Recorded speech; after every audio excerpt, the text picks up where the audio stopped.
انما الصدقات للفقراء.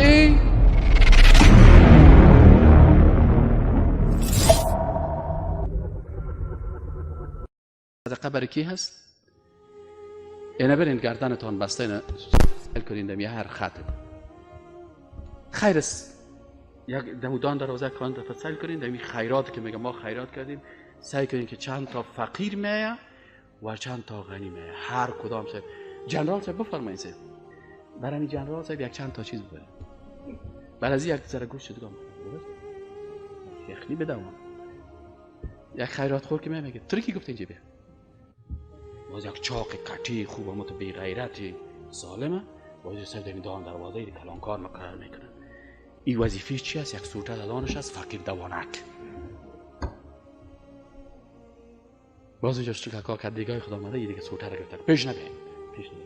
باز بسیار اگر کدام مسلمان پیدا شوه، اول خب کدام تا پیدا شوه، باز از پس خوردی از وا که پس در دیگه انداخته، باز در دیگه که ازیه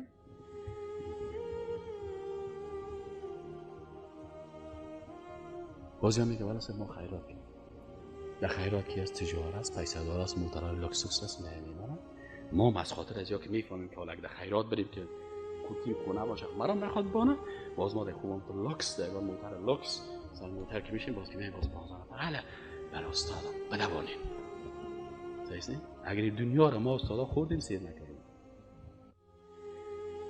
معاش ما از کلی که زیادتر است، خوراک ما از کلی که زیادتر است، نفس ما از کلی که کلانتر است، لکن با بیشتر زیاد ببینید در سر خیراتش چی؟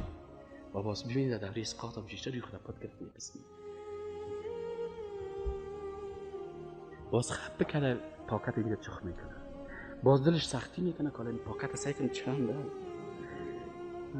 باز قسم باز تو در مسند رسول الله صلی الله علیه و شیشتی تجاره که تو تجاره که خوب صدای ما بشنو، خوش هستی نیستی، سرمه قگپا زده که دیدی در گپا پخته شدی. صحیح نه؟ والله در روز قیامت در مقابل الله است یک یتیم جواب میدی. تو زکات تا به قومایت میدی که نام بکشی، تو صدقات تا سیال بخشی میکنی و یتیم بیوه در روی میدان افتاده.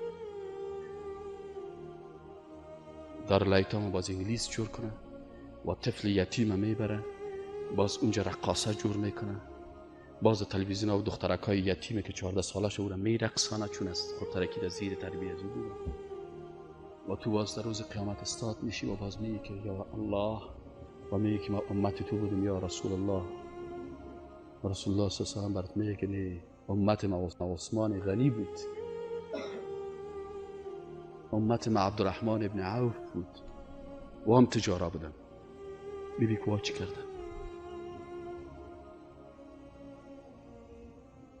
ببین که چی کردن. از این خاطر ما بسیاری وقتا خود بازی میدیم، خود فریب میدیم و به خاطر که شکم ما 5 دقیقه سیر شد، 5 دقیقه سیر شد شکم ما و یک غوری پلاو بخوریم،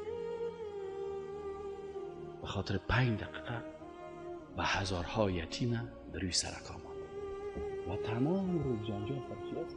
اسقاط جایز است، اسقاط ناجایز است، اهل شو جمعگی هست، اهل شو جمعگی نیست. اهل کسی برادر عزیز کاش تو اسقاط ببره به یک دارالایتام بده، اسقاط به دارالایتام نمیده. چرا دو مجلس میده؟ به خاطر که عریفاش سیل دارن چندی داد، بازو میپرسن میکنه فلانی که بچهش پدرش مرده بود چندی داد، والا او 300 داد، ما نام بکشیم 500 در پاکتش 1000 بان. نه به خاطر رضایت الله.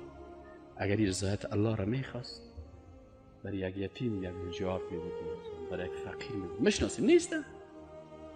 نیست؟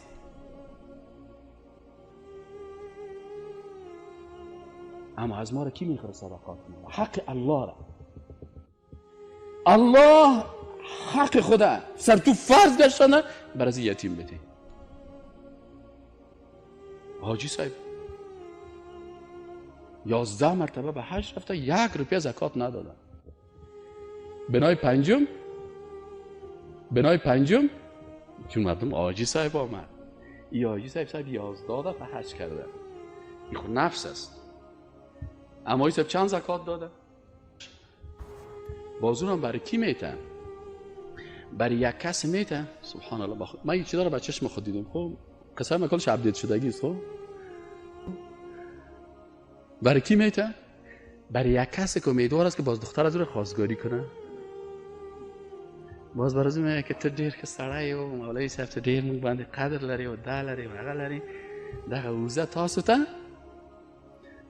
د زکات مال او تاسو ته اصلا هغه نه و، تاسو لیاقت نه لري، موټر کې ورته واچوئ کور ته ورته ورسوئ. باز میبره باز یک افتباد خانهش خواستگار میره، باز میگه آقا یک بس زکاتش میشه من 40-50 تا باز 500 دانه بس خدا رو باز برای چی میکنه؟ نیتش الله نیست. از این خاطر چرا ما در لایتام نداریم در افغانستان مسلمان ها؟